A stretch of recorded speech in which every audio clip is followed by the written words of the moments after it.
from Delta Kiss. I'm joined by Zoc. Zoc, how are you today? I'm doing well. How are you? Doing great. Always excited to be back going for some more League of Legends. Had a really exciting, fun week last week. We were unfortunately did not come out on top, but hopefully we can get back on track. Still lots of time left in the season, and there's a playoff at the end. And if we able to win out from here, I bet we have a good chance of making that. And looking forward to seeing the boys back on the Rift today. I know I was so bummed that I couldn't do last week's match, but I heard it was a banger, and Yeah. looking forward to a couple more great games today. Jaden, what can you tell us about this team that we're playing against here? Yeah, so today we are playing against Lebanon Valley College. They are currently also 1-1. Their loss coming week 1 against Penn State as also actually. So a little bit of history already with one of our opponents, and they won last week against Montclair State. So 1-1 as well. Should be interesting to see. Battle of the 1-1 teams. Obviously, we'd love to be 2-0, but looks like they have a lot of play really, especially through their AD carry position. AD carry is named Flawn, so interesting to see what he ends up on. Looks like last week he played Samira and Kaisa, so what everybody's playing these days. It's the picks. Yeah. But he had an 18-1 game on Kaisa last week. Wow. So I would Very impressive. sorry, on Samira, excuse me. He had a Samira game where he went 18-1. So perhaps that might be worth considering a ban, but we'll see how this one goes. As for the NYU boys, really last week we had great performers top to bottom, really just couldn't quite make the plays happen. And honestly, I mean, Penn State's just good. They just played really well, really solid macro, and weren't quite able to come out on top. But especially with Doubt in the jungle, he's our 18-year-old freshman jungler who has been showing out. So excited to see if he can continue that going into this week. It's always those rookie junglers that come out of the woodwork and Yeah. make you regret pushing your lane too far. Well, and his signature pick last week. So, as if you've tuned in last week, you might know that our mid laner was #1 talent in NA last year. But our jungler, as a 17-year-old at the time, was #2 Evelyn NA. And unfortunately, it was banned away from him all 3 games, so we didn't get to see it on him on that signature pick. But would love to see that Evelyn. I think that would be a lot of fun. Maybe we'll get Evelyn and Talon in the same game. But would be interesting to see if they go to those picks this week. Yeah, it's like the solo queue nightmare of Evelyn and Talon popping out from over walls and out of stealth and Yeah, absolutely. absolutely obliterating you. And actually interesting that both of those champions, maybe more so Evelyn, are actually competitively viable right now. I know that Talon has been doing a lot of, there's the Gore Drinker build going around that a lot of the high level Talon one tricks have been doing, which Yeah. actually makes it so you don't fall off quite as far because you just heal with Gore Drinker. Yeah. Important to note though that actually got nerfed. So a lot of the champions I don't that know. we'll I'm see not in it, sure it's what a pretty counted as a bonkers item nerf. anyways. Yeah, right. It's still so good. Yeah. I can't get over every time I tune into a pro stream and like the first ban is just like insta ban Udyr. Like that still gets to me a little bit. Yeah. So we'll see. We'll see if we have any Udyr bans or any Udyr picks. But so I think we're pretty much ready to head towards champ select. Just waiting for the teams to give the all go ahead, but I think we're pretty much ready to go. And there we are. Look at that. Asking you how on the blue side, it will be NYU, and on the red side, it will be Lebanon Valley College. The weak fear the shadows. I think NYU's on red side actually here with the second ban. Yes, you're right. Red side is NYU, and blue side is Lebanon Valley. So we'll be taken away first, away from Extramatic there. A fellow drama major. You can, with you there, I think. So there we go. That is fun. That's where his name comes from. Will be the Talon band away from low key parkour. Absolutely makes sense there. Yeah, the MF ban too. I think you were talking about Kaisa earlier.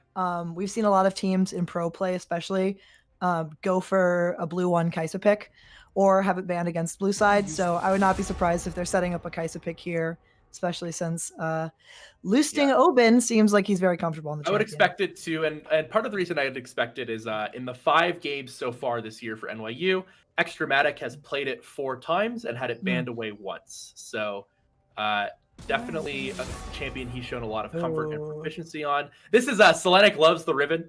Did break it out actually and was pretty successful on it last week.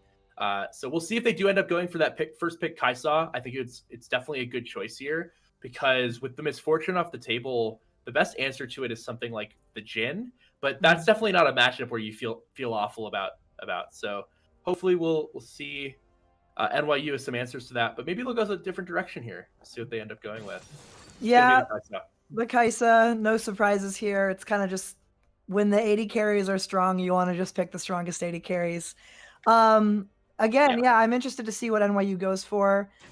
Camille is going to be the pick along with the Hecarim. So they're just going to kill Kaisa. Let me tell you about this Hecarim real quick. So last week, week 1, Doubt played Hecarim both games very successfully. Week 2 against Penn State last week, it was either picked or banned away from him all 3 games. So he didn't get a chance to play it. So it looks like it's been left up. Going to go right back to that pick that he obviously feels very comfortable on, which makes sense. It's going to be the Leona, obviously probably just the best support in the game right now as a response for Lebanon Valley. But a couple of really powerful champs across all ELOs that we've seen coming out for NYU to start this draft. Yeah, and champions that like to fight a lot, right? Yeah. So there's going to be some action here coming in. I think actually really important to note is that Lebanon Valley have already picked both of their bot laners. So NYU is actually going to get a complete counter pick of both of those champions in the bot lane. It'll be interesting to see if they that too. Maybe they'll go for one here. Yeah, if Lebanon Valley has a couple more bans they want to throw down bot lane, we might see that coming through just to try and guarantee that strong side there. But yeah, so far it's you've got 2 strong champions, and I think the Jin. How do you feel about the Jin here? Ooh, Senna. I was gonna say the Senna is actually That's a good one too. Really powerful right now with the new Kraken Slayer into Rageblade build. Yeah. Especially because Senna does really well when you have a strong front line, and she can kind of just sit back and throw out those piercing darknesses and We've use already got a lot of that for them. Yeah, cover her team. So I think it makes a lot of sense here. I think we're gonna see a tank support. I know that Tom Kench has been the go-to for a lot of the teams. Maybe even Gragas at the highest levels with could be a Gragas. And that's been a good time at the very least. So, and they're gonna get the Pantheon out of here. Interesting. Okay. So I imagine that's probably a Pantheon mid ban. Yeah. So the nice thing here too for NYU is now they can pick their support on this next rotation, and end up with the dead last pick for mid, right? So yeah, that's definitely nice as well. Yeah, I think one of the benefits to being able to blind pick strong champions in the top lane and jungle, just these kind of strong bruisers, is that you get counter pick in mid and support, which recently have kind of been the 2 most important places to get that priority. So it's nice that they're able to set themselves up for that. It looks like it's a LeBlanc and Rumble ban. So maybe just comfort for John Kook. The Silas taken away from Parkour also makes sense, and a lot of mid lane bans coming through in the second round.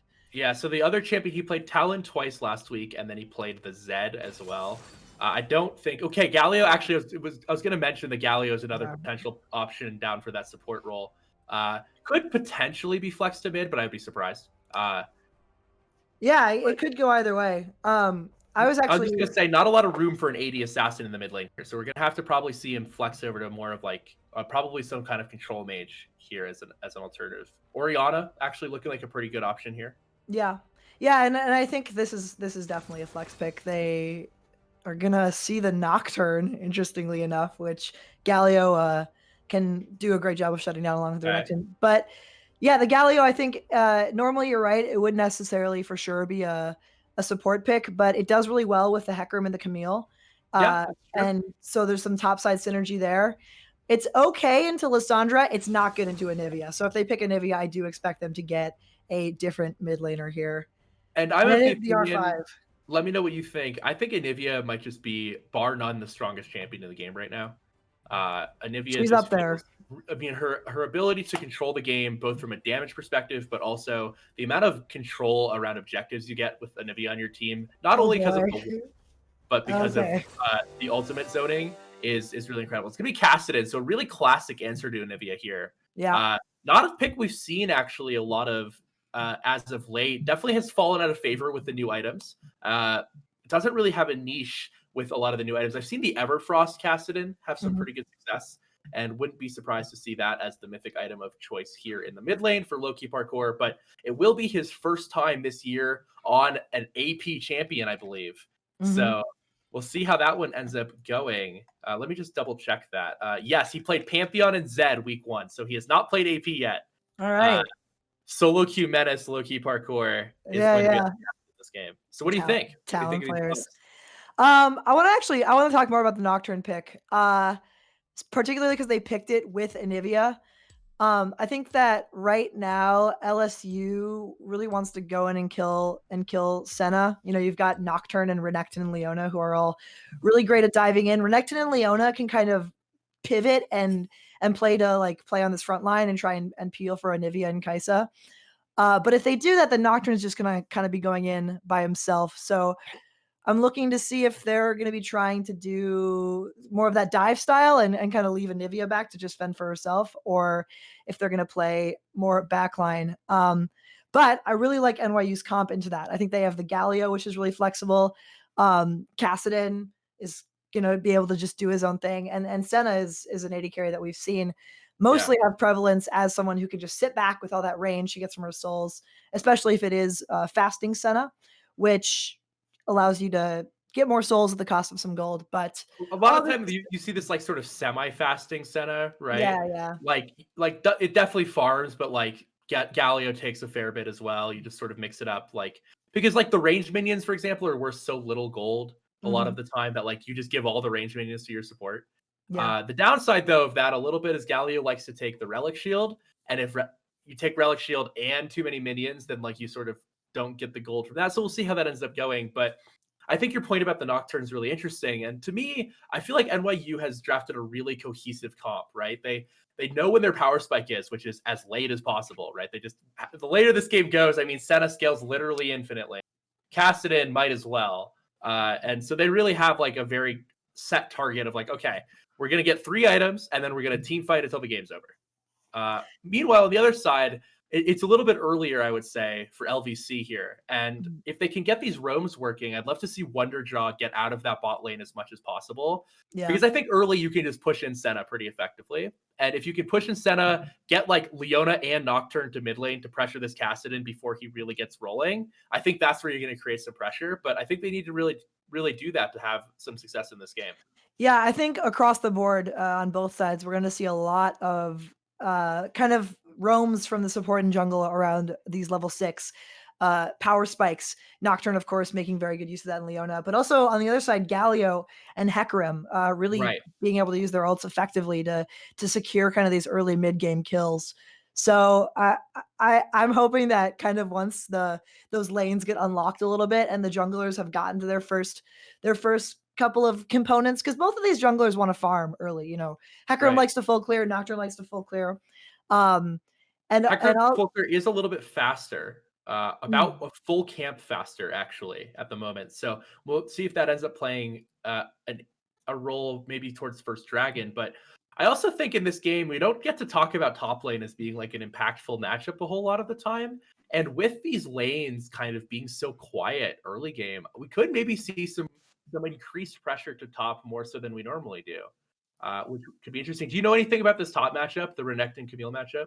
I should. I have a friend who's a Camille one trick, but I don't know that much about how it goes. I do know that if Renekton's going to win, most Camille matchups are actually pretty snowbally. So if Renekton is able to get ahead, Camille really struggles if she can't get to those item break points. Sure. Around 2 or 3 items is when she kind of starts to take over and can do all the ridiculous Camille stuff that you see that champion doing. My understanding from like a win rate perspective at top levels is it's actually one of the most even top lane matchups with Camille. So I guess we'll see how that ends up going. But I do think that Renekton, in general, has a little bit more priority early. For sure. That's just how the Renekton goes. Yeah. But I also know that Camille might just be my pick for the most over-kitted champion in all of League of Legends. When you have Cho'Gath ultimate on a Q, it makes the game really hard. So we'll see how that goes. Yeah, and actually that's why I think we're going to see a ton of action in the top lane here. I want to see Galio coming in top lane. I want to see Leona walking up there level 4. I want to see some What about the fighting. level 1 Leona The top level lane? one. We pretty actually saw a spicy. little bit of that last week, but every time that it happened, the other team tried to go for a 5-man bottom lane. So Okay. nothing ever came of it, but it was close. So just for those of you watching, we are on a extra 2-minute spectator delay because Riot has mandated that as a broadcast we do so. So we will be onto the Rift very shortly here with Game 1. It is a best of 3, 30 more seconds, it sounds like, to get back onto the Rift.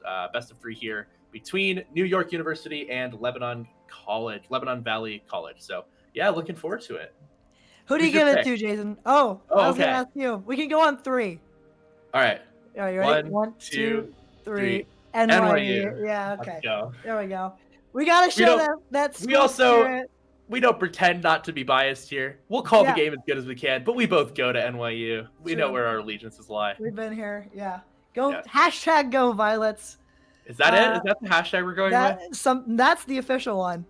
Although I Really? will say that I part of my decision to go here was that it's not necessarily a sports place, but yet here I found myself in. I learned the recently, sports scene. maybe you know this. We have exactly one varsity sport. Do you know what it is? Isn't it? It's like D1. We have one D1 sport. It's fencing, isn't it? It's fencing, yes, which is just about the most NYU D1 sport I could have thought of. I studied abroad with several of the NYU fencing people. Really? I learned that we're very, very. It was like, yeah, because there's the 3 disciplines. So there's the epee people, there's the foil people, right. And all the epee people studied abroad at the same time. Apparently, we're not just like D1. We're like really good. It's really good. There are some like Olympians on this squad. I think. Yeah, but then like the rest of the athletics department is like D3 maybe. Yeah, right. Yeah, I think we won D3 women's lacrosse one year. Okay. So we'll have to get back. Yeah, we don't even have a football we're gonna field. win ULOL. So where do you put a football field in Manhattan, though? Right? Yeah, like, can you exactly imagine? Right. No, absolutely yeah. not. All right, so here we are in game. Looks like no one's super interested in walking into the enemy jungle. Not super surprised about that. And yeah, I wouldn't expect there to be a whole lot of like serious action early. I think the top lane matchup's gonna have the dueling. Cassidy and Nivea both perfectly happy to sit as far away from each other as possible and just farm.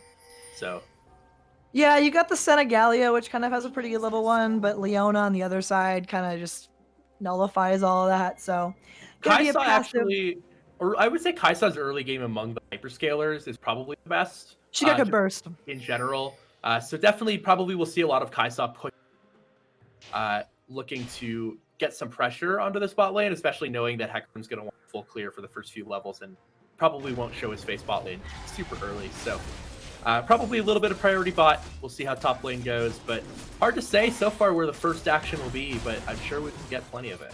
Yeah, I think we're going to be looking for that first scuttle crab up on top side. Both junglers have started on their bottom buffs, which means that around that 330 mark, we might see a gank towards the top side. We'll could even see a nice 2v2 in that river.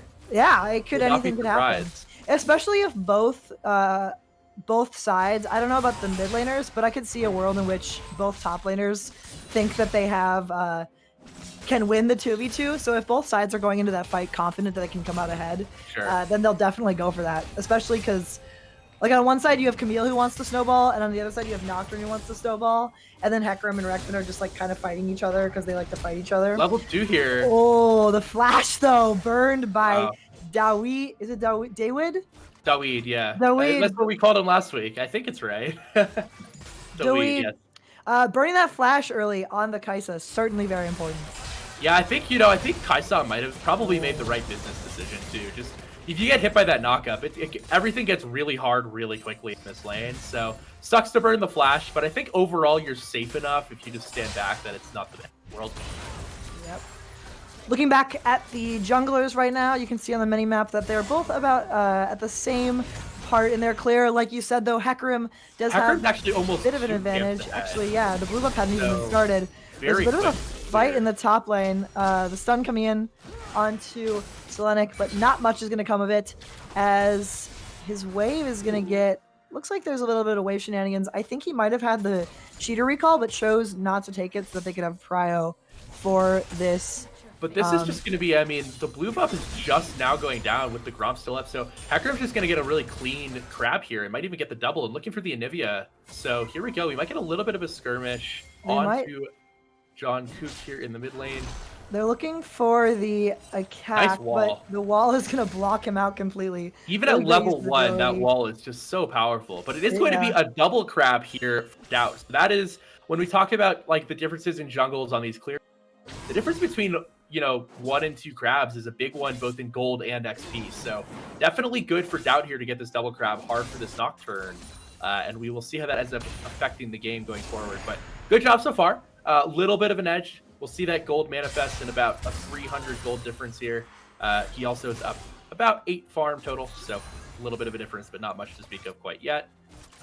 Yeah, the double crab is kind of the gold standard of what you want to. It's like the first objective in the game. It's what all my jungler friends complain about when they don't do it in solo queue, and it's gonna be feeling really nice. 7 CS. Oh, now it's 11 CS up for this Hecarim, making really good use of that clear speed. So there's a little bit of a trading in the bot lane. He hasn't backed yet either, so we will see that be a little bit of a difference. Yeah, he's actually going for the 9 camp start, which we do see sometimes.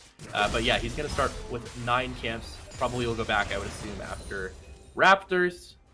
Dragon will spawn. Not going to be probably looking towards that one quite yet. But we'll be on the radar of both these jungles. Absolutely. This is a Dragon meta. It has been for a while, but I think especially this season. Let me know if you felt this way, but it feels like Dragon has just been increasingly more powerful of an objective in the state of the game. So we'll see how that one ends up going. Good trade from Selenic here in the top lane. As he's starting to, those Qs are already starting to hurt with that true damage, and Doubt is looking. Could be a gank actually. They should know where he is. There's the ward there, but the devastating charge is activated. There could be the dive forward as he just trucks into Renekton, and first blood is given there over to Doubt. Maybe a little bit of an overstay there, as TP was available and he chose to kind of hang around, even though his wave was under turret, but. Great heads-up play from NYU and Doubt there to get the kill. Yeah, good awareness there for sure. Yeah, and there's not even going to be a punish on the bot side for the Valley, sorry, VWS. Yeah. Lebanon Valley not going to be able to get down in that bot lane, but yeah, just good awareness there, as you said. Doubt knowing the situation, we're able to collapse into that bush and kill the Renekton. So first blood for NYU, about 1,000 gold on the map. We will see Hecarim getting his first back. Just going to get a Sheen Phage boots back on first back, which I've played exactly enough Hecarim to know how good that one we will see. Level 6 is coming in for both of these mid laners.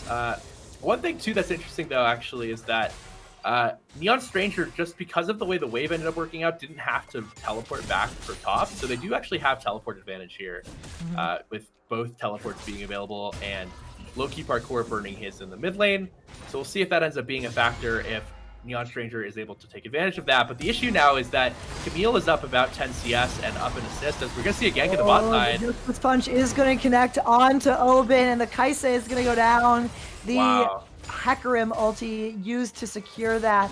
And this is so huge for NYU. This is exactly when Lebanon Valley want to be making their plays. Nocturne just hit 6 off of his red buff. They have the Leona there. They have teleport advantage. They wanted to make a play on this objective, but instead, they're just getting engaged on over and over, caught out of position. However, Nocturne ultimate has come in. Armadillion has been able to get a kill back onto Selenic, making use of those global advantages that they had, but as the Dragon goes over to NYU. So nice response there from Lebanon Valley. But like we said, a lot of action in this mid game as these level 6s are coming in. Yeah, so I'll just break that down real quick. Went back, actually, that play was all made possible by the play at level 2 from the bot lane blowing that Kaisa flash. So that flash was still down for about 30 seconds, and they knew that, absolutely. Were able to punish the Kaisa for being flashless and capitalize on it, turning that into that Dragon and that kill for the Senna. But on the other side, Selenic maybe biting off a little bit more than he can chew. He does have that very new age Camille setup that we've seen with the teleport ignite, no flash available. So when he found himself under tower after the Anivia flashed mid-ult animation, a little bit deeper than maybe he expected, and wasn't able to get away without that flash. So good collapse from Neon Stranger with that teleport, making that play happen as well. And they're going to get a kill back, but they do lose the first dragon. So still a lot of good coming up for NYU here. Looking good across the map. But also, you know, Lehigh Valley, solid response there. Excuse me, Lebanon Valley, solid response. So yeah, and important, I think, for them that the gold goes onto the Nocturne there. This is kind of how you're going to try and snowball this game out of control. So making use of that first Nocturne ultimate is incredibly powerful, or important as well. If you mess up that cooldown, it can really slow down your game plan. Yeah. So, you know, it's a bit unfortunate for them that they lost the dragon off of it, but they're totally happy getting that first kill onto the Nocturne. As a little bit of a fight in the bot lane. June Nivea is going to get a lot of damage there out onto the Senna, but it is going to be the cleanse used to get away. Galio also forced out, which is actually pretty important, so that cooldown won't be available for a while. Nice little roam there from Nivea. So we're going to see maybe the Rift Herald started up here. There's not really anything going on the top side. Might be looking actually, though, we do see Camille under turret here, really safely just able to get into this Renekton right now, but Nocturne is in the area. We'll see if they end up collapsing. They should know they do have the scuttle top, so we'll see if they end up moving towards that Rift Herald position. Looks like the pings are coming through. They know where the Camille is, but right now I just don't think they have the power to really contest this. So it's going to be the Rift Herald picked up for NYU. Shelly will be put in the pocket of Stout in this first 10 minutes about, which is where we expect Rift Herald to be taken. But, you know, if we can unlock this Camille early, as then this top tower soon, and let this Camille really get around the map, that could be really scary.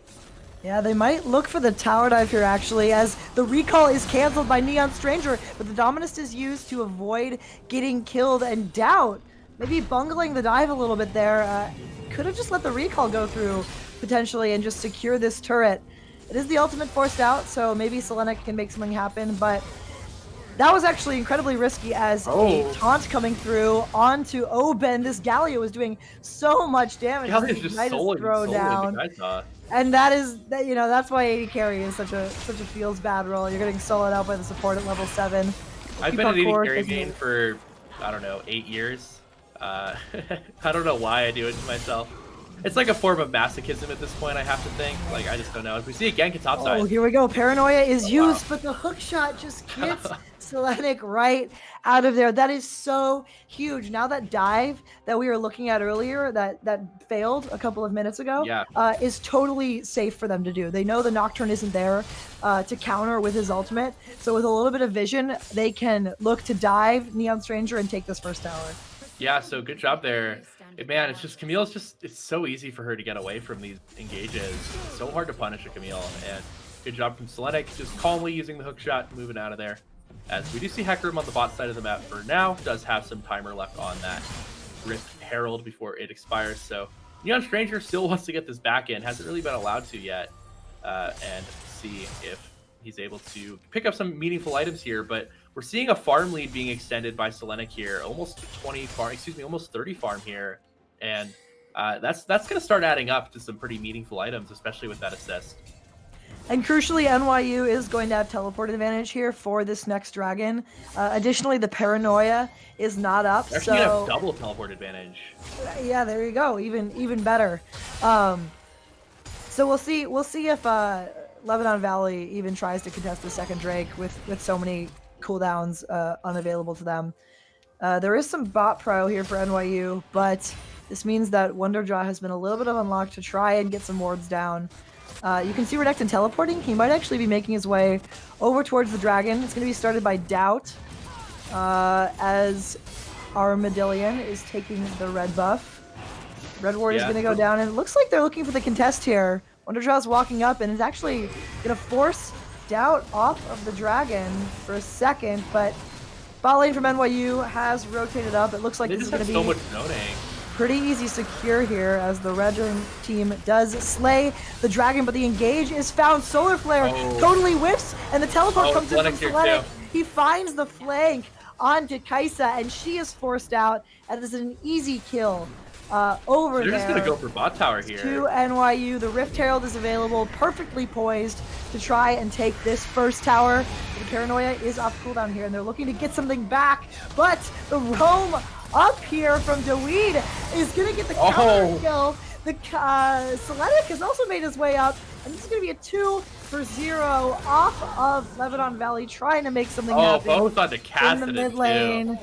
And Cassidy is going to be really happy about getting those 2 kills there. Wow, so we're seeing some of this, just the incredible mobility from Camille, just able to get around this so efficiently, and doesn't really lose out on anything. I mean, still gonna have about a 20 farm lead top lane, even after spending all that time on the bottom side of the map. So NYU, we talked about them just like wanting to get to these late game scalings, but right now they have so much pressure. I mean, they're just stronger right now overall, and able to get the second dragon, able to get the Rift Herald to get the first tower into the bot lane.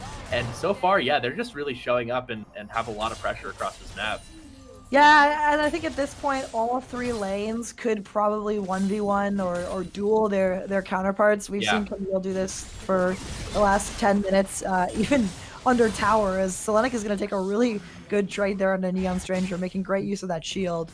But also, now Loki Parkour with the Everfrost, like you were talking about, has kill pressure here onto Anivia, John Cook. So... And actually, Dweed is here too. Here we go, looking for a play, and that, you know, it's a very short cooldown for Everfrost. It's about 20 seconds. Rift Walk, we all know, is flash on a 2-second cooldown later stages. So, you know, Loki Parkour can keep doing this. He's not gated by any cooldowns here. Well, and we've seen some of the problem I think we've seen here is for Artemillion, just with that Nocturnal, there's just not a lot of good options. Like, Camille just hook shots away.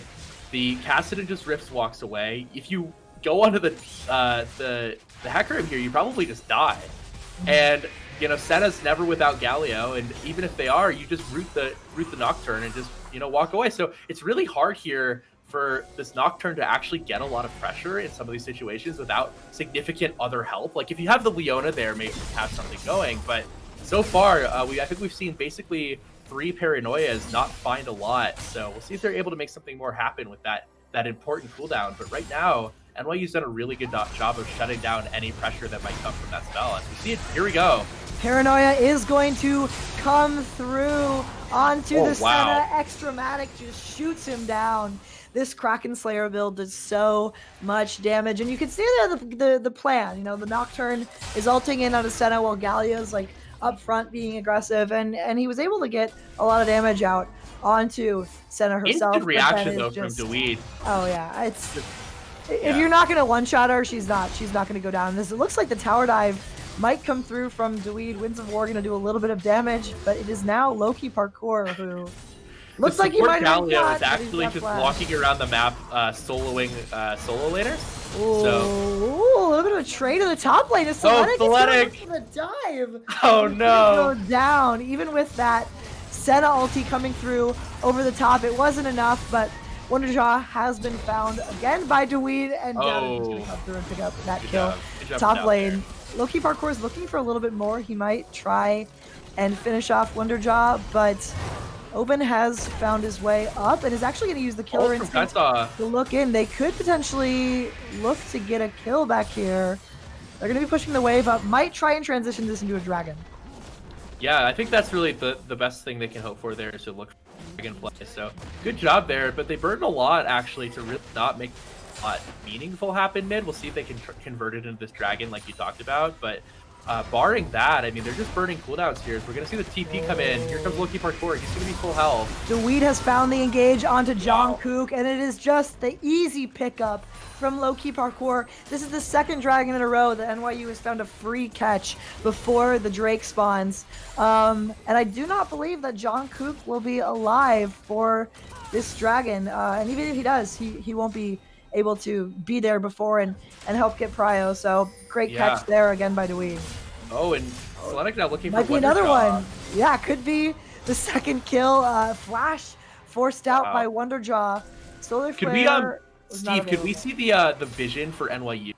Could we see the NYU map vision? Oh no, the other way.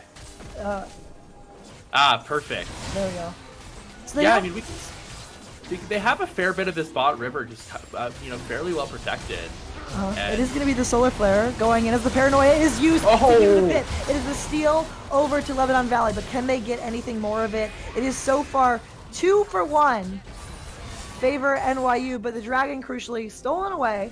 And that is Soul Point denied as Neon Stranger walked back in right into the Hextech Ultimatum. Not sure what he was doing there. Don't know what he was looking for exactly, but 3 for 1, I guess, for NYU. And ends up being a 3 for 1 for NYU, but honestly, like, Left Valley probably still thinks that's worth. Like, it's a little sad that they're at the end, but that's the difference between we're now on, a 10-minute timer for Soul versus a 5-minute. And that's a big, big difference here. That Soul Point versus just the 2 Dragons for NYU is definitely a crucial difference. So good job there from Amardilia, able to get in and get something with the Smite. Doubt, unfortunately, I think he just missed it. And it happens. We've all been there. And they're gonna look though. NYU looks like it's gonna get mid tower, get engage onto Jungkook, and he's just gonna have his passive flown immediately. Yeah, there's so much damage coming out of this Senna Galio combo right now, and you can see they're just looking. Selenic Hero has found himself in a little bit of a fight with Armadillion. The spell shield was not available, so the flash is forced to burn out, but Neon Stranger has arrived. Hacker's in the area though. Gore Drinker was actually completed. He, I believe, was the one that got the kill on Doubt that last fight. So a bit more resiliency in these team fights, but NYU just has total control over this top side. Interesting that they haven't taken down the mid-tier 1 yet. That's kind of what you get with Anivia, though. She's able to clear those waves. Yeah, they're going to get that one. But they did get the Herald, so looking to see if they use it right here. And it is going to be the Herald used. Yeah, so just going to cleanly get that 3rd tower of the game. It's going to be all 3 really opening up this map. And there's just less and less territory where LVC is allowed to stand right now. Like, they're just running out of places they can be, and they're also just running out of gold, and they're going to actually lose their mid-tier 2 here as well, as they're going to get another out of the Shirley. So a lot of gold now going over to NYU. It's almost a 9,000 gold lead, and that is quickly becoming a problem. I mean, we see these items coming through. We're pretty close to that 2nd full item on the Kassadin. I would imagine that Senna is not too far off from that Rage Blade. And we're seeing, 30 farm in top lane, 30 farm in mid lane, 40 farm in the bot lane, plus these extra kills, these extra dragons, the extra turrets. And very quickly, LVC is just running out of things they can do to get back into this game. Yeah, I was about to mention the farm lead, and you took the words right out of my mouth. Tons of gold on these champions. They're going to try and find a pick here onto the weed, but it's not quite going to be enough. And there was so much used there as the re-engage is going to come in from Loki Parkour. It is a 3v5. Now it's a 4v5 with the re-engage. Huge grand entrance. Flank plays from NYU. Selenic comes in and just tears his way through the backside of that fight. John Kook running for his life is going to make the flash forward. Loki Parkour, what is that damage? Yeah, he tried to make the fancy footwork happen and get one back, but... And they do get the 5th. It wasn't enough. It's an ace for NYU, 5 for 0. Even with that heroic entrance re-engage, Dweed lived there at the end, and it is going to be the Baron without a doubt going over. Wow, so they burned. I mean, they threw the kitchen sink at Dweed there. I mean, that was, for a few seconds, was a clean 4v1 for LVC. They spent several summoner spells, several ultimates, and Dweed just walked out of there like it was nobody's business. Yeah. And they're gonna get a clean ace, a clean Baron, and that felt like, if they get that kill, they can break a mid turret. That's one thing for LVC, but that is a brutal fight to lose. They just lost Baron. They're down 12,000 gold now, and that might just be the end here for Left Valley. For NYU, yeah, I think it's just a matter of dotting the I's and crossing the T's. As 12k gold lead at 22 minutes. Kassadin is very much online. Senna, 3 items completed. She had a Rage Knife and a Harpoon, or a Kraken Slayer went from Rage Knife to Rage Blade Rapid Fire Cannon. She just bought a full item and a half in the last 4 minutes. So pull that gold back up, Steve. I'd love to see that. Oh, yeah. So 4,000 gold lead in bot. Actually, if you include the Galio, which has a 2,006.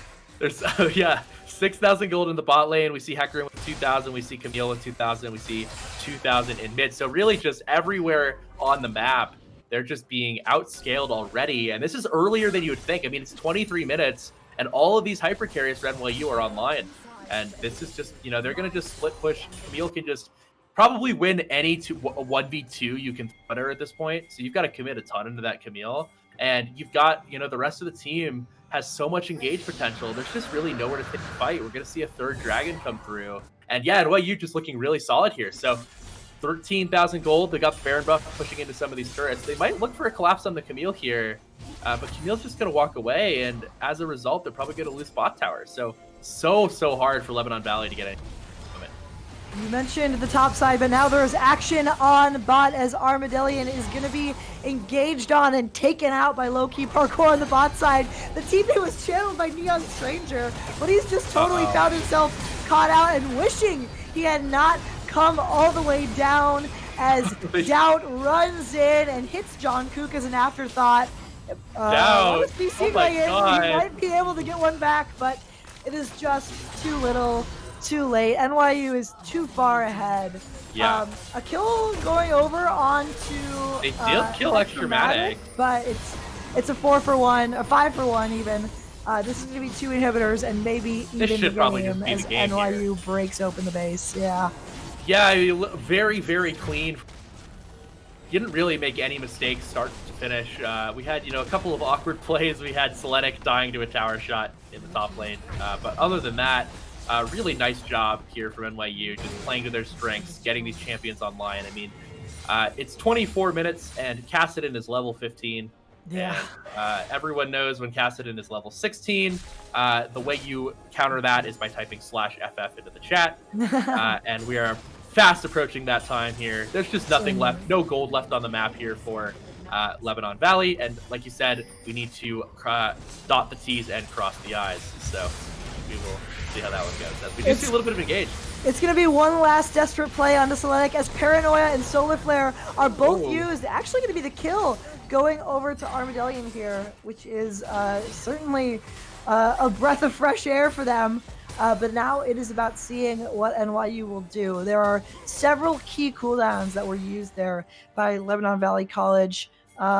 And you can see them actually concentrating 4 members here. Yeah. They know that they have the numbers advantage, and they want to make use of this. This is the time that they have to try and find something back. I mean, Lebanon Valley just cut it from a 16,000 gold lead, which, as we're going to see here, the fight comes out. Neon Stranger jumped down with the lead. Oh, God. The 2v4 is not even enough as the cavalry arrives. Another double kill over to over to Loki Parkour. He's 8-0, 20 stacks on the Medjais, and this is maybe going to be the ending push here for this game. Yeah, I mean, there's just, we're talking about a 26-minute, 16,000 gold lead here.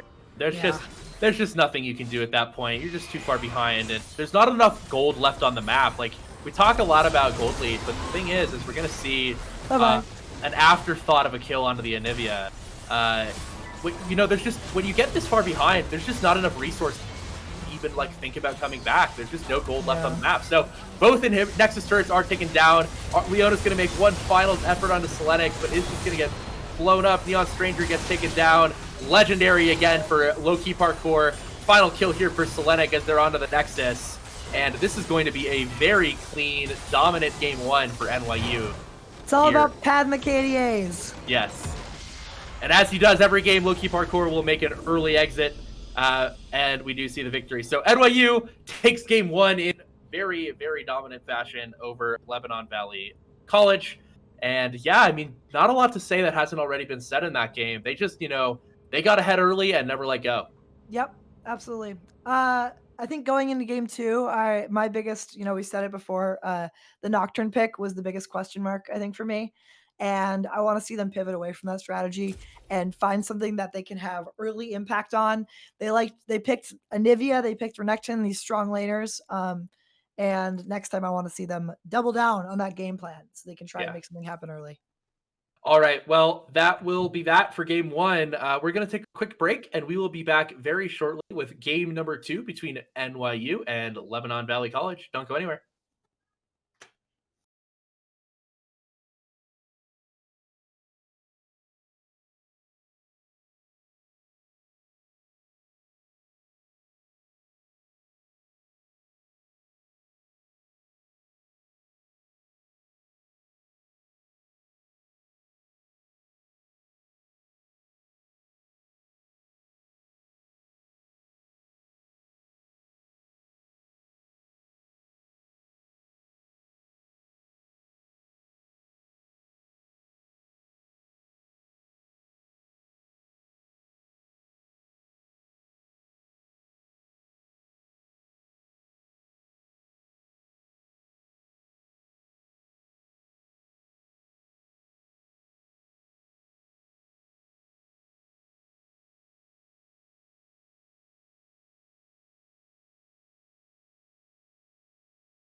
Hello, everybody. Welcome back to the Week 3 CLOL. I don't know what I'm saying even anymore. The match between NYU and Lebanon back with game number 2. It was a very clean game number 1 for NYU. So looking forward. We'll see what game number 2 brings. We'll let you know what sides they select, as it will be Lebanon Valley with the choice. But yeah. Okay, NYU is going to be on blue side, and it will be Lebanon Valley on red side. For this second game, and we should be getting back into Champ Select very soon. But yeah, I mean, not a lot to say about that last one. Anything you want to add? No, again, the Nocturne pick I didn't like. I want to see him go away from Nocturne. Yeah, it's hard to make work and in general, weak and fear I don't the think they gave it the shadows. support that it needed to really succeed. And yeah, that would be my first thing to address if I was I the agree. Lebanon And Valley coach. I think that definitely it's just a little greedy. Like, you're looking for resources that are Kai'Sa ban. So we'll be first pick for NYU this month. We'll see how that ends up changing the drafts. I'd love to see some different stuff here. I mean, honestly, from a purely selfish perspective, with NYU, I mean, the reality is they're the better team. They have more experience, and would love to see something a little flashier from low key parkour. Would love to see him on. They're going to take away his talent. Yeah, he's not going to be on Talon. I don't think there's a world where that ever gets through. Yeah. I do want to go back actually to something that was interesting. The Riven ban in the first game. Riven actually just received what has turned out to be a huge buff. Right. 2 seconds off of her E, Valor, which doesn't seem like a huge deal. I mean, man, no, that's...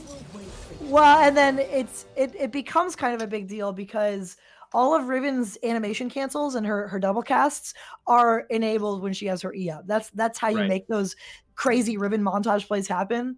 And so the fact that it's up, it might just be first picked here by Slenic. It is risen in the tier list. Riven is a champion that has historically been low tier in general.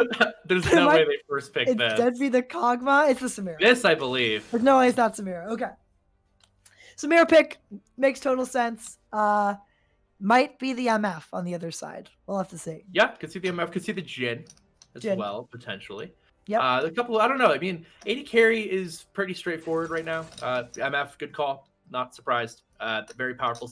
It's interesting because Samira is good into MF, but also like MF's fine. And it's one of those matchups where both sides are happy to play it, I think. Mm-hmm. Yeah. It definitely depends a lot on who you're able to pair them with support-wise, so we'll see where that ends up going.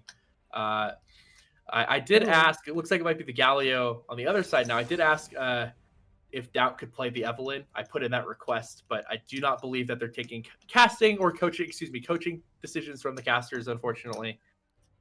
So no, that's someone else's job. As much as we would like everyone to play Talon and Riven every game, I don't think that's necessarily going to be the case. As Leona is locked in here to pair up with the Samira. This is the core JJ tactical special in the bot lane. It's so good. They want to kill everyone. They want to kill Wonderjaw and Leistung Oben over and over again, and they have the champions to do that. Looking forward to Loki parkour. Will be interesting to see what he goes for.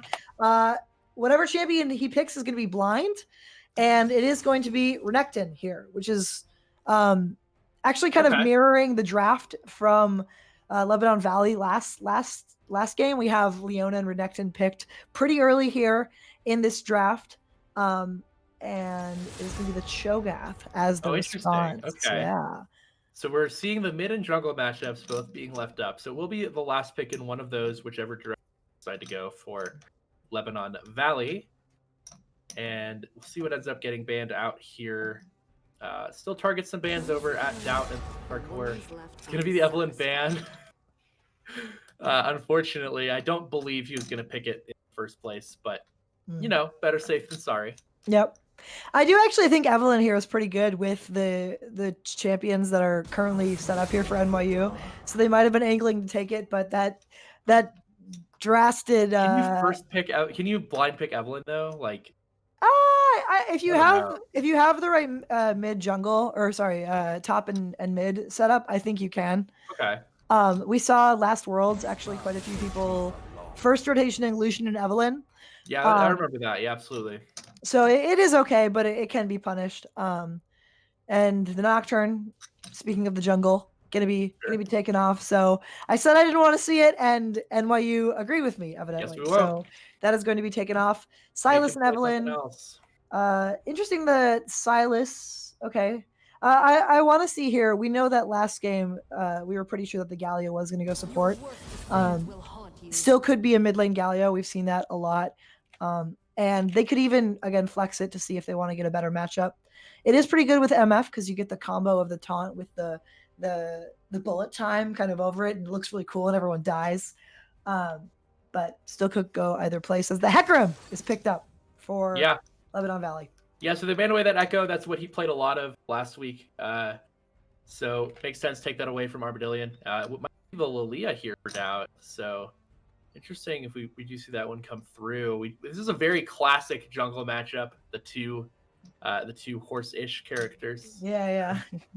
The they both got hooves. They're both centaurs, right? I mean, is that not true? Yeah. I guess they are. Well, is a deer a centaur? Can a deer be a centaur, or is it a different thing? Yeah. Yeah, it's a good question. Is centaur specific? The horse human con? Well, wouldn't it be a satyr? Well, because a satyr is a goat, but that only has 2 legs. Yeah, I don't know. Oh, Anyways. The Yone for low-key parkour. All right, I said I wanted to see something a little flashier, and it looks like he has, in fact, listened. I'm going to pretend like he's listening to me because I like to think I have what they draft. I actually think this is indicative of a potential would-be Evelyn pick. They've got the AP jungler that they were seemingly drafting around picking. They've got the Yone, and it is going to be LeBlanc in the mid lane. So we're going to have a bit of a spicy mid lane LeBlanc versus Yone matchup in game 2 of this series.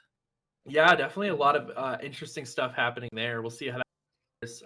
Very different drafts from both. Definitely looking earlier game, I would say. Board NYU still maybe a little bit better on things with Leah and with the Yone, but Cho'Gath, Hecarim, LeBlanc definitely aren't slouches in that late game. So I think we're going to see more even power spikes across the board. So less of that difference in this game, but definitely interesting to see where the pressure comes from. I don't know. I guess I feel like this one's. I feel like there's more options here. What do you think? Yeah, I think last time we saw kind of a mismatch in what the teams were going for. With Lebanon Valley kind of trying to get a lot of picks in the early game and snowball their side lanes. And this game, both teams just won a team fight. So there's going to be quite a few of those. I'm excited to see some fireworks. I'm going to give it to... I'll give it to Lebanon Valley. I like the draft. I like the MF Galio. I think it's a cool combo. We'll see if they can capitalize on it. What about you? Yeah, I mean, I think on the surface, Lebanon Valley's comp is a little bit easier to execute. I don't know. I mean, I hate the skill disparity here. If I'm Lebanon Valley, the reality is they might just be a little outclassed. But I think that the fact is Lilia is a tough pick to make work, and you need to really have some proficiency there. Cho'Gath, if able to get a couple of kills, is you just can't kill him. And yeah, I guess we'll see how this ends up going. Yone obviously has a lot of potential for the outplay, also has a lot of potential to be outplayed. So we'll see. Low-key parkour, not afraid to shy away from him, punish him for that one. But yeah, I mean, I think on the surface, if I was off the comps, I think it is Lebanon Valley here. Yeah. And I think if you're Lebanon Valley, you want to really be focusing on this mid lane here. Lilia, you said, is hard to make work. It's another one of these junglers that wants to farm early and get to these first item, early, level 10-ish moments before she really wants to get into team fights. And one of the ways to punish that is by winning through mid and then able to use that leverage to invade her and take away her camps. So I'm going to be expecting and hoping that Lebanon Valley can make a push for that mid lane priority, try and shut down the Yone, which when you shut down Yone, it's as a side is that champion becomes a lot less useful. So I want to see focus on that mid lane from that team. Yeah, absolutely. I think basically in an ideal world, both of these junglers should clear about the same, should have pretty similar clear times. So we'll see if one of them ends up being a little bit faster, see another grab. I mean, we talked about this Nocturne a bit, and I mean, just from the get-go, he was just a little bit behind, just like one step behind this Hecarim the entire game. So Hecarim in the other hands now into that Lilia. We'll see how that ends up going here, and if they're able to make that work. But yeah, it should be an interesting one. And then last game you mentioned, you were talking about level 1s, but we didn't see any action taken by either team. Do you expect a level 1 this game? No, but I hope so. Would love to see a little bit of something. I think maybe NYU could look for a Leona stun. They have the Leona. Renekton could start the stun as well, or I don't know. There's some sort of shenanigans that could happen, probably, right? Hopefully. Hey, I always want to see shenanigans. We're a pretty good one too. The best time to do it is game 2 when you're up 1-0. Like that's just ideal. A lot of leeway going in for NYU here. Pretty decisive victory last game, and excited to see if they can make it work. We talked about Lebanon Valley College and kind of how they want to play out this early game. Let's take a look at the flip side. If you're NYU, where are you putting your focus and your pressure in this early game? I think it's probably mid too, because I think you have to know that Lebanon Valley wants to make this Yone as irrelevant as possible, and like get this LeBlanc into a place where she can start roaming and affecting other lanes. And I think if you're NYU, you want to make sure that doesn't happen, because Yone is also a very powerful roamer, and so I think a lot of this game might come down to whose mid laner gets to stay in the side lanes more, right? Like if one of the two teams gets a lot more roaming pressure in the bot, that opens up a lot of dragon pressure, that opens up all these other things. So I would not be surprised to see a fair number of like almost straight up 2v2s in this mid lane as both junglers sort of posture for ganks. But also I think in this early game, Cho'Gath can definitely scale into this unkillable monster, but I do think that Renekton probably has the priority early, especially being able to use the slice and dice to dodge the knockup in the first couple of levels might be a powerful way to engage. And if the Lilia is able to get up there and help with that, they can both dive pretty effectively, I think. So might see some pressure into top lane as well. But I guess mid lane, and then I'd expect bot lane to actually go sort of by the wayside for both of these teams. Which is not exactly what you always expect when you have Samira Leona in the bot lane. No, but I mean, the thing is for NYU, like that lane's right. Like you just don't have to worry about it. True. So.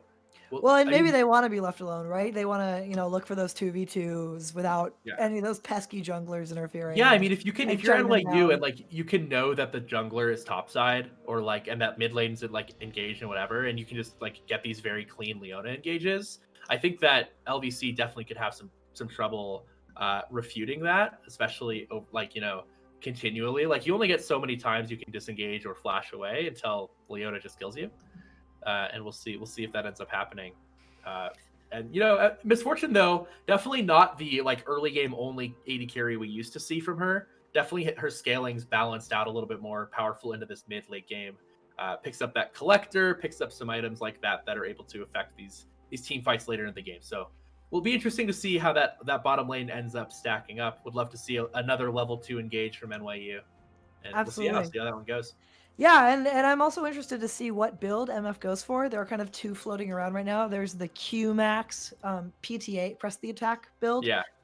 Really going for those like short burst trades, getting a lot of damage to follow up on those Galio taunts. And then there's also the Emax build where you go Arcane Comet and Tier, and you're just looking to poke down the enemy bot laner. I actually think it's worth noting that the Make It Rain, the E, where Misfortune rains down bullets on you from way too far away, cannot be blocked by Samira W. Samira doesn't really have a great way of dealing with these like periodic small pokes that add up.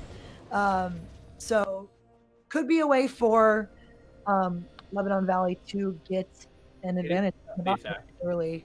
So moving into level 1, couple of pings coming out from NYU actually going towards the bot side river, but it looks like it might just be another 5-point setup here. A little bit of stacking here by the red buff. Cho'Gath AFK. Cho'Gath AFK. Never a good sign, especially in a competitive game. We'll see if he makes it back. Currently has purchased no items. But yeah, we do see the press the attack. You're talking about the two options here. So going to be that more. That's not what I'm not surprised by that one. So I would expect to see Gale Force Collector here as the first two items for the Misfortune. Samira probably will go Shield Bow Collector. Would be my expectation in that bottom lane as. So I'm wondering. 45. Wondering if NYU are expecting some kind of an invade on this top side here, since there is nobody in that bottom tribe rush. Oh, Cho'Gath's here. Cho'Gath has arrived, thank goodness, just in time for minions to spawn. And like last game, actually, unlike last game, they are going to be splitting the map here. So it is going to be a top side start for the Hecarim and bot side for Lilia, both on their red buff.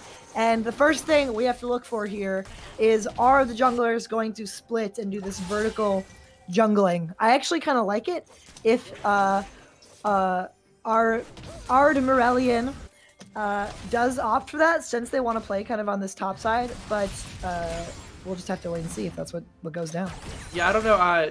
No vision into the other team for either team, so they might not really have, because often you want a vertical jungle, you know, if you know the other, you want to make sure the other jungler's going, because neither of these junglers are particularly interested in like the skirmish here. And we do see a level 1 engage. Oh, you can see the power of the early Samira Leona as they just find that engage. A lot of damage on to the Lebanon Valley bot lane as Renekton in the top lane. Selenic just bullying out Neon Stranger, maybe making him wish that he was still sitting back in the fountain. A little bit of early action, most of it going the way of NYU. Already no cleanse on this Misfortune after level 1. The Wii just hits level 2 just now, and they might look for just another forced engage here this bot side. Yeah, scary stuff. A little bit of damage coming in onto low-key parkour as John Kook actually doing a good job of getting early priority in this mid lane.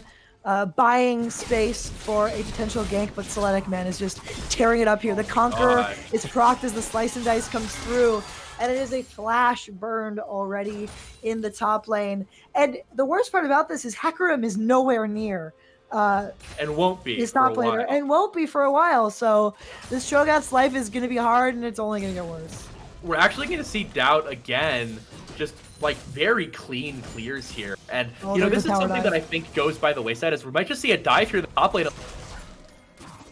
Oh, the Rupture does not connect, but it does interrupt the Eep, but it is too clean from NYU as we see the Zenith Blade finding the engage onto Ardmorelli, and the Ghost, or the Flash, he's running Flash on Hecarim, is actually forced out.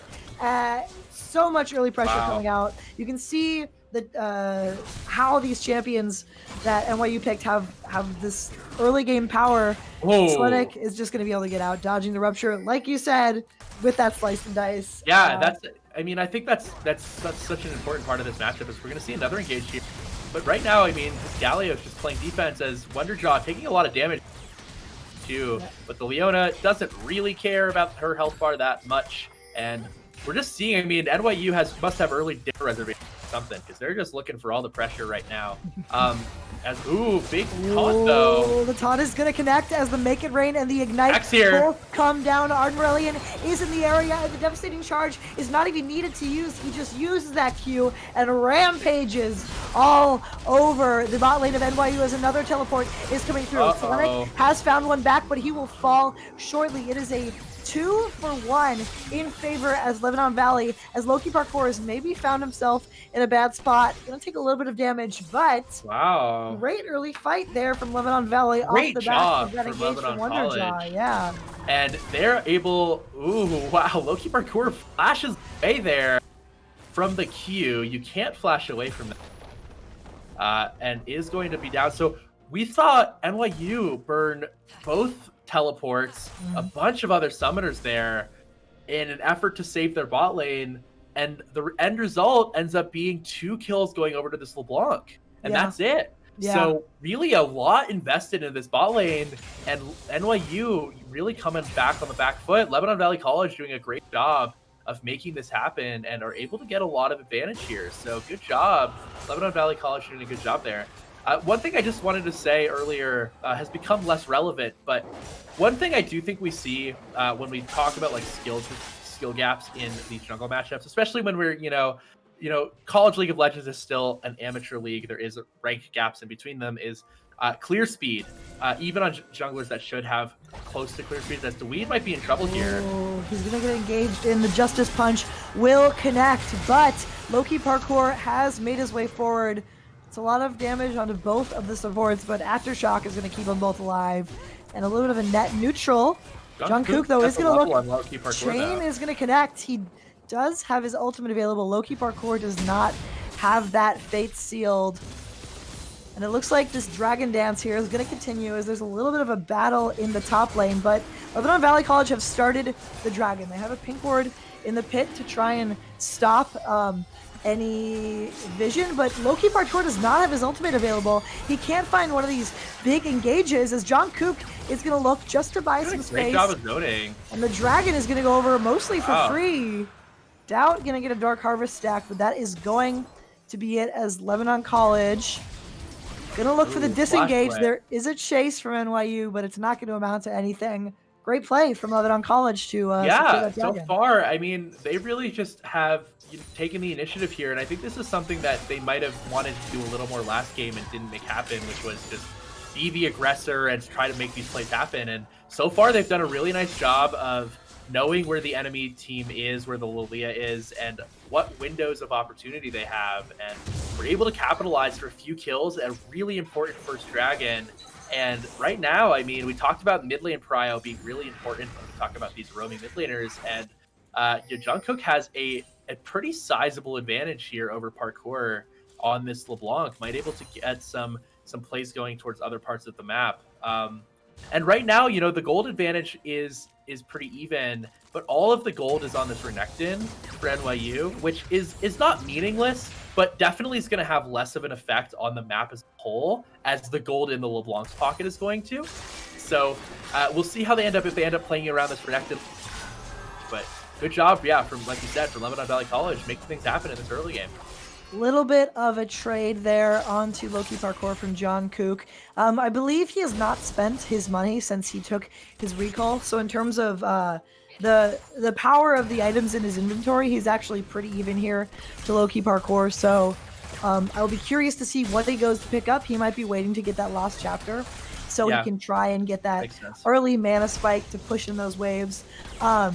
And now it is all about the momentum here for Lebanon College, Lebanon Valley College. Yeah, they need to stretch this out. Yeah, they've got the winning bot lane, kind of. Although a pretty significant CS lead here for Extramatic, but assists and money. It's stabilized though. It's stabilized, yeah. And the matchup is pretty good for them, at least at this point. And they've you're not getting just hard punished by this Leona in the way up levels. And we didn't talk about this earlier, but Samira actually kind of has a hard time into Galio, who at any point can choose to activate his taunt, and there's nothing you can really do about it because you're wanting to be up close in range to get those when you're like attacks. I mean, Samira is like half a range champion, half a melee. And on those melee engages, that definitely the Galio is very powerful at just shutting that down really quickly. So, like you said, we will see if they're able to stabilize things. I think they will be. And this Renekton still just building this farm lead, has the Dominus available, and it's just going to go proxy farm some waves. So really a big difference in this top lane. But, I do think that they need to, if you're NYU, they need to find a way to capitalize on this Renekton power on other parts of the map. And it's hard right now because, Jungkook is really just strong. Didn't quite get to the lost chapter, but has some pretty meaningful items. Mm-hmm. We'll see if they're able to convert, though, this early game into a bit of a gold advantage. I mean, they're actually down 5 right now. So far, NYU have done a great job of stopping the bleeding. We will see if they can continue to do that as Ard Morellian is actually going to be taking away that Raptor camp. It is a tough name, yeah. I think I've pronounced it maybe 5 or 6 different ways over the course of the game. Ardy, yeah. Hecarim, yeah, whatever. One of them. So we do see like you said, the CS lead in kids. Where a lot of even gold bait is coming from here. If you're NYU, as Hecarim's here for the 2v2. Yeah, Ard is going to find the engage as the onslaught of shadows does connect onto Doubt. The lilting lullaby is forced out, but it is not enough. Ignite will get the kill, and now it is Loki Parkour. He might be caught. The chain will connect, but Dweed is here to bail him out. They might look for the turn here The Fate Sealed is available. They could look for a huge wombo combo, but instead they're going to back off, and that is potentially big for NYU. They might not have that Lilia up in time for the Dragon. Loki Parkour taking a bit of a trade, but it's not going to amount to anything, and it looks like the play is over. Yeah, so good job, Lebanon Valley College. Like we talked about, make some more stuff happen. Find another important kill onto the Lilia. Lilia did, in the meantime, the Rift Herald. That is an objective that they were able to secure, but not quite able to get anything done. 22 seconds onto this Dragon, and right now, Lebanon Valley College. So we'll see if they're able to pick up that second one. That would be a really big objective if they're able to get it. Ooh.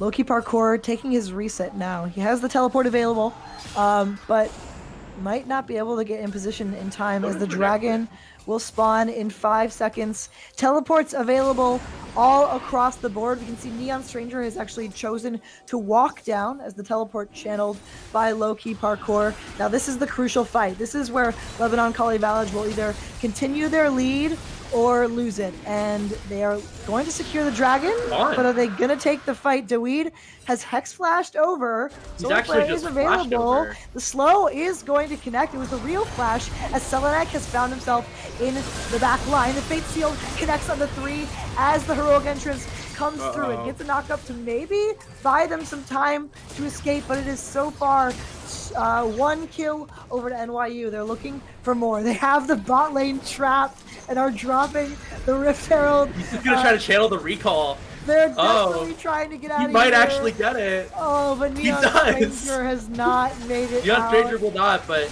Misfortune will get out of this. He's gonna go down here. Another kill going over to Doubt, and that is exactly what NYU wanted to do. And they found the fight, and they will probably also take this tower. Yeah, but you know what? Still a lot invested for NYU. Only okay returns. Like, it's not the kills. They do get probably most of this tower. It looks like they're not actually going to get the whole thing, but it's going to be a second Dragon picked up here for the side of Lebanon Valley. And, you know, like, they burned both teleports. They got a flash out of Dweed. They had to burn the flash on the Lilia. Like, there was still a lot invested for NYU. So these aren't clean pickups for NYU in these fights yet. And yeah, Lebanon Valley College did give up a little bit of gold, but not the end of the world. They get that second Dragon, and that's a big... Certainly making him work for it in this second game of this ULOL series, week 3, I believe we are in. Already far more competitive than the last game, I think. Yeah. And I want to give a big shout out to Armorellian, who has really turned it around in this second game. Last game we had a lot of criticism for him on this Nocturne, but here he's got 100% kill participation. He's been making everything happen for his team, everything has been off the back of one of his engages, and I'm really liking him on this Hecarim, even if he took Flash. Yeah, absolutely, and I agree that he is definitely making things happen. Pretty close to that Trinity Force. And so far, the big difference in these lanes for NYU is Selenek on their Renekton is very strong, but yeah, Jungkook is getting really powerful. Oh, the Fate Sealed is going to connect as the Soul Unbound snapback damage will not be enough. But you can see that this Yone is starting to get very, very strong and must be worried about. Yeah, it does have that Noon Quiver, so we'll see what they end up going for. Oh, Solar Flare is going to come in as Extramatic goes in on top of it. The bullet time has been used, but Luton Open is out of mana. Doubt coming in for the gank, and the Inferno Trigger is going to spin all over the bot lane of Lebanon Valley College. It's the second time I've done that. Yes. 2 for 1, as actually Yone was killed in the mid lane. So yeah, they do get a trade kill back, but it's going to be a first turret here for the side of NYU. So good play, big play down in the bot lane, and Extramatic was, I mean, he's been really excellent. He's been the in a lot of ways, I feel like the unsung star of the show these last couple of weeks, and definitely, you know, was shut down. Like, it wasn't as flashy as some of the other guys in the last game, but he is now very powerful on this Samira all of a sudden with gold in his pocket, and could be dangerous going forward, as we're going to see that first turret gold onto that bot lane too, so it's going to look to hold his turret here against Neon Stranger.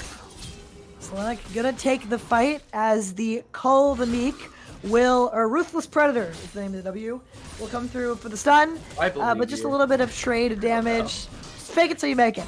Yeah. A little bit of trade damage onto in the top lane, as actually Wonderjaw has made his way up, but the slice and dice, like you said, able to get yourself out of those tricky situations. And yeah, looking at the map here, Delta, where are the next couple of pressure points here for these teams? Well, we do have Shirley available if either team would like to look for that one. Shirley of the game. About 4,000 gold lead here for NYU. We're starting to see some of those farm leads translate into pretty big item differences. In the top lane especially, we're seeing that be the case, just with the Gore Drinker versus the Aegis and the Cinder Hulk, which is, you know, a pretty big difference in items and fight power here for the Renekton. But we're going to see Jungkook as well. Pretty close. Does not quite have a secret build, as the Weed might be in a little bit of trouble. Oh, these supports are finding the engages onto each other as the rest of the teams have joined. So many ultimates coming out.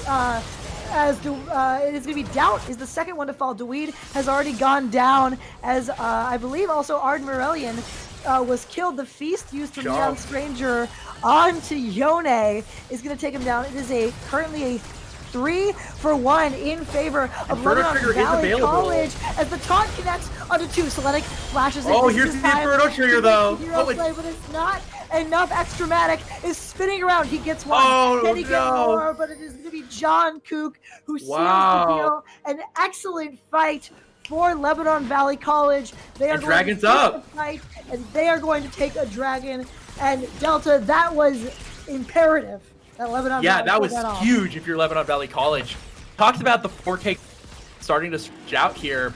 Lebanon Valley College found were able to get Dweed a little bit out of position, and he overextended himself. And then part of the problem there was low-key parkour was in that Fate Unbound at the beginning of that fight. And so he ended up snapping back all the way to mid lane as the zone actually comes out here. NYU got back in time. Armadillion trying to look, but he might go down before the dragon gets down. He is going to get killed, so it's going to end up not being the third dragon here.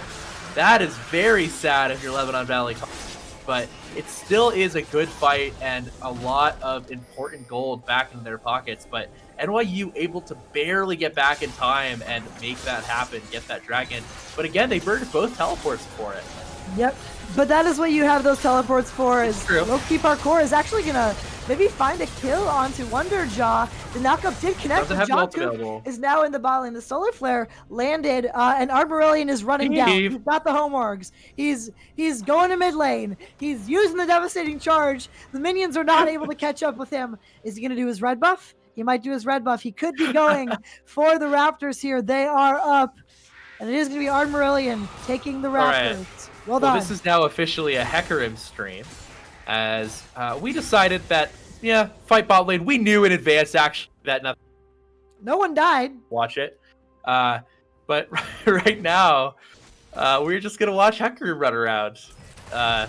Not sure why, but here we are. He's going to look for here he comes. Mid lane, as Extramatic actually has been rooted, but the shield, though, is going to keep him alive. Can they finish the kill? They will. It's the flash forward from Jungkook that will seal the deal from Extramatic. And this LeBlanc is tearing it up, scary. Man. I just would like to say shout out to Steve, seeing the future and knowing that the next relevant play would come from that hacker. So, huge from him. Steve is, of course, Steve is, of course, our wonderful production guy. None of this happens without him. So, big shout out to him. And yeah, we're just gonna watch Hecarim here. Going for the red buff here. Very there we go. Oh, there we go. Okay. And now bring back Hecarim. Now we've got the other bipedal. And it's very nice and aesthetic. Hecarim is very red with his skin. Yeah, and, Lily is kind of blue. She was taking the blue buff. This side of the map is more blue. This is a very aesthetic stream here that we've got going. So, anyway, to reset here a little bit, 2 dragons to 1. Lebanon Valley College was not able to pick that one up, unfortunately. But Wonderjaw, goodness. He might be caught here a little bit, but he's going to use the Justice Punch to re-engage. It is a 3v2 as Ard Morellian has come in the heroic entrance, is going to get another knockup, but Selenic is in the back line just shredding it up. The Inferno Trigger is used, but will be canceled. Oh, and great there's gonna be solar flare. Another kill over to NYU. They had the numbers. They were able to rotate more people over. And you can see that, yes, Lebanon Valley College has a lot of power here, but they need their Terrys to be there. They need John Cook to be there. They need that MF to have the bullet time to send it over the top with those CC abilities. And now NYU has their sights on Baron. And NYU just, I think, in a lot of ways did a really good job of a little bit quicker where the Lebanon Valley power players, like you said, were. And were able to just very quickly adjust and make that call to rotate to the side. So able to find some really important stuff. They're just going to basically, I think, they're just going to get this Baron here. So that's actually a really big swing. What looked like an innocuous engage at the beginning ends up being a huge play for NYU. And that's a very early Baron if you're NYU, looking to push in these towers. They only have the one in the bot lane, but with the Baron buff, those tier 1s are probably not long for this world in mid and top, as we're going to see Doubt escort this wave towards the top lane.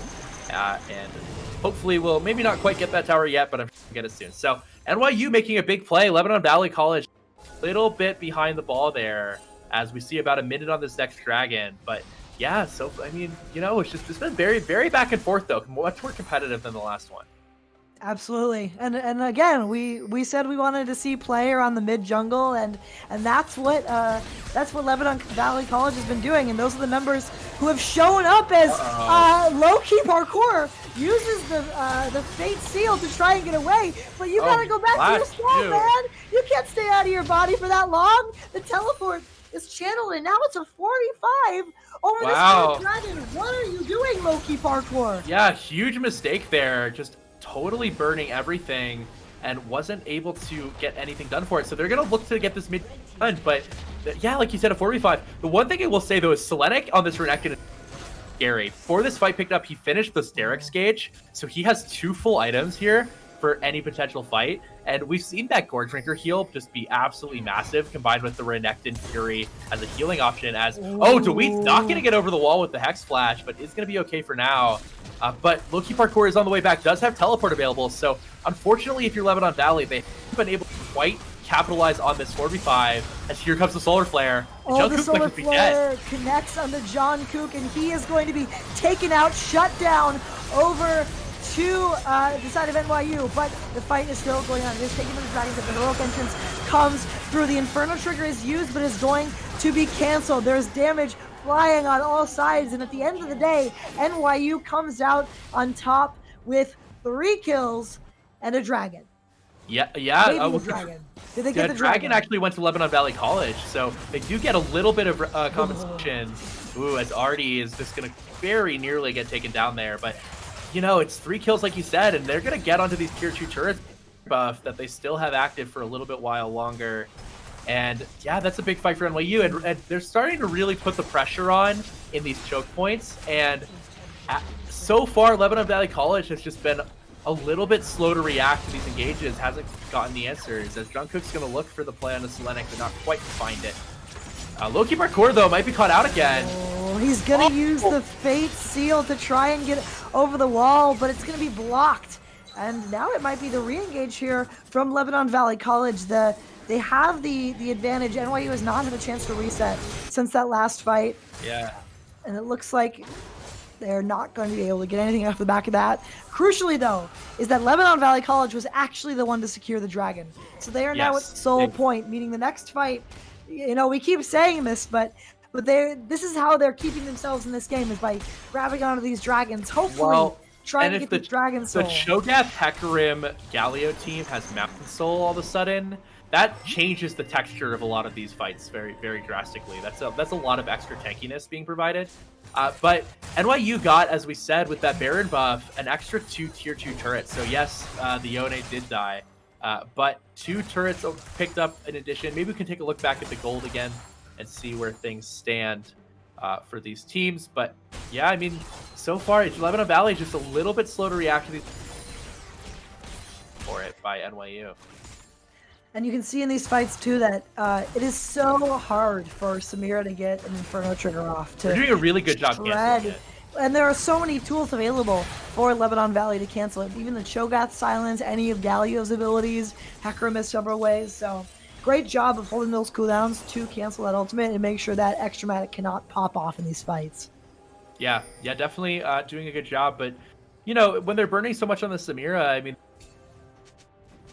the Renekton is still a scary person in the top lane. So, yeah, just a lot of things. So far, low-key parkour, though, definitely has been a little questionable in some of these situations. We'll need to clean that up when going forward in this game and in this season, but hasn't quite gotten punished for it yet in a super meaningful way, as next Dragon is up in about 2 minutes, Baron is up in about 1 minute. We might see some fights here. Selena getting a little bit onto... This could be the start of another fight as Wonderjaw forced lane to get out of there with the cone. NYU might look for this as the Solar Flare does connect onto Wonderjaw. The bullet time is going to be used to try and zone NYU off a little bit, but it's just not doing that much damage right now as NYU claims full priority over this Baron area. Yeah, with 2 ults burned for the side of NYU on the Yone and the Lilia, but excuse me, the Leona and the Yone, but weren't able to get a whole lot for it.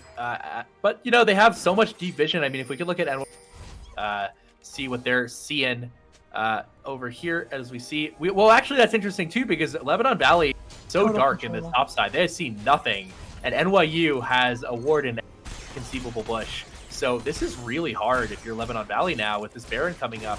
It's going to be difficult to really contest this. You're running in blind, and going in blind to Leona, Renekton, Lilia, Yone, Amira, like that team comp has to be up there in the best teams to really punish you for these engages. So we'll see if they're able to get something to happen. But actually, NYU is going to give up the control of the Baron in favor of the Dragon. So an interesting choice here. NYU making the call that they don't think that Lebanon Valley can actually do the Baron. So they are going to shift their focus towards the Dragon Pit. It is 40 seconds on that objective. Scuttle Crab going to go over to NYU, and this is do or die for Lebanon Valley College. We've said it before, we'll say it again. They need to keep this momentum rolling that they've barely kept going throughout the game and find another good fight. Deweed is looking. The taunt is going to connect on him. This is the front-to-back fight that Lebanon Valley might be looking for. Forced off of the pit, but they could still make their way in. They have a very tanky member in Cho'Gath to try and face check these members. This is the Solar Flare coming through onto Odin. The MF has been caught out as the Fate Field connects onto 2. Loki Parkour has found the Misfortune, and the bullet time is nowhere to be found. The Sleep is going to connect, flipping Lullaby onto 2 as Samira just makes her way into the fight. Picks up, doesn't quite pick up 2, but onto 2 members. Tons of damage. Selenic, a beast this whole game. Gonna look for another kill. And he is going to find it. For NYU. Dragon about to be picked up, probably followed by an inhibitor. And that they just have everything might be now. The beginning of the end here. I think that's probably going to be the killing blow. And this is the thing, is I think that Lebanon Valley had some really nice fights, but at the end of the day, I feel like NYU is just a little bit quicker on every engage. Like they have these a little bit more cohesive, the Solar Flare plus the Yone ult into the Misfortune, picking up a couple members, and just a little bit faster, a little bit cleaner, and that's been the difference in a lot of these fights. And unfortunately for Lebanon Valley, now with the gold difference and the fact that they're going to have to wait 5 more minutes for any chance of this Mountain Soul, second Baron going to be picked up with no hope of a contest here, and that's going to be really hard now for them to come back from. So a lot of good fights for Lebanon Valley, but just a little bit late to ever. About an 8,000 gold lead now for NYU at 30 minutes. The laser focus onto Oben was just way too much. The Solar Flare followed up by the Yone combo is just sure to take out any AD carry, especially since the cleanse had been blown. Looking into the current state of the game, though, Wave's actually going to be pushed in by the side of Lebanon Valley as NYU makes their way back out onto the map. Baron buff in hand on all 5 members, and they are going to be looking at pushing in these last couple of turrets in the top and bot lane. They might just go mid, too. Yeah, I mean, they kind of have everything here. and we're starting to see doubt, especially. It's just so big now. Yeah, I mean, it's just hard for Lebanon Valley. And you can see even just keeping, I like this, keeping the Baron buff on one of the players mid. And you can just see how much damage that one Swirl Seed does from Doubt there. 3.5 items completed, double stopwatch available, so that guy is not going to be dying anytime soon. 10 stacks on the Darksteel. This Lilia is going to be tearing up these fights, even if they're able to kill Extramatic, even if Loki Parkour gets caught out again. But you can find the engage. It might not matter. The first stopwatch is used as Doubt is able to get out. The second one is used under the bullet time. But NYU has rolled up. The rest of the members have found their way into the fight, and it is a clean ace. Doubt with the double bait, the double stopwatch, double stasis, and it is a double win for NYU, as they are going to find a 2-0 victory against Lebanon Valley College. Yeah, valiant effort from Lebanon Valley there in this game. Had a lot of good fights, but at the end of the day, NYU victorious, going to finish this one with the clean 2-0. And you know what? That's exactly what NYU needed, because off of a really tough loss last week, a really heartbreaker loss to Penn State, to come back and they were, it wasn't perfect, but they played, I think, just really cleanly. And when it mattered, they made the right macro calls, they found the right engages, and they found the 2-0 in week number 3. So really good job from NYU. GG's, of course, to Lebanon Valley College. Great fight from them. And yeah, good couple of games there. Absolutely. Yeah, I really liked, and it was really cool to see Lebanon Valley College swap up their game plan going into game 2. I think that Ard Morellian had a much improved performance and was doing a really great job of keeping his team in that game in the second one. So, great job to them for adapting after the first one, and congrats to NYU for pulling out both of the victories. Yes, yeah, absolutely. So, everyone, if you're still here for watching, thank you so much. I'm not sure yet if we're going to be able to, but looking to see if we could maybe get Doubt in here for a quick interview after that series. I made a little bit of an executive decision, but I'd love to hear your thoughts on who the player of the series was. I think that between the Hecarim game and game 1 and that little, I'm going to give it to Doubt, but would love to hear what else you might say about that. Yeah, I think Doubt is certainly up there. Actually, if it were to be me, I would go with Select. I think this guy. Yeah, it's a fair choice. Incredible lane kingdom both games. Was able to actually have really strong team fight impact. Had some awesome TP flanks with the Camille in the first game. But certainly though benefiting from those early game plays from Doubt. So one of those two in the top lane for me. Great play all around for sure. And here we have Doubt, who is joining us now. Congrats on the win, man. Oh yeah, thank you. Hello. Hi. So yeah, I believe we're gonna get the stream swapped over. Thanks for joining us. Clean 2-0. Really nice bounce back win after the heartbreak last week. And you looked so clean on. You played both Centaur champions. We were arguing about whether or not Lilia was a Centaur, but really good job there, especially in that second game, making stuff happen. Curious, coming back into this game, coming against Lebanon Valley College, not necessarily maybe as much of a scary opponent as Penn State. Maybe you could talk a little bit about what you guys were focusing on this week as a team. Like during practices or during the games itself? Yeah, so like maybe as more of like a general strategy. Like, what were your goals coming in? Like, what did you think about coming into these games? I think coming into this game, we really wanted to focus more on our mid and late game shot calling and play. As you saw, like last week, we had a few times we were caught out in the mid game, or we didn't really work together that well as a team. Well, it seems like you guys definitely were able to do that. Zoc, if you have anything to add, please jump in. I'm curious about so it looked like, I know there was a request for Eve that actually got banned. I was curious, was there any chance of an Eve pick in level 2? I know that sometimes it works with like these 80 mid laners that have a lot of clear. That's my question. Are we going to see an Evelyn pick? Me and Parkour have practiced like a lot of Evelyn and AD champs, but this game it probably wasn't that good because they had the Cho'Gath and the Galley already shown, both of which counter Evelyn. Like they CC her and she can't really kill them. Sure. But Yeah. maybe in future games. Well, we'll definitely love to see that, Evelyn. We know you're known for it, so hope to see that one. Yeah, I guess my final question is, so 2-1 now, really solid performance this week, 2-0. I'm just curious, like, what do you guys feel like going into this next week? Obviously, we don't know the opponents for a couple of days, unfortunately, but what do you feel like is the next steps? Like, it feels to me like we're so close here to playing at that top level, of playing at that playoff level. Do you feel like there's any adjustments you need to make yet?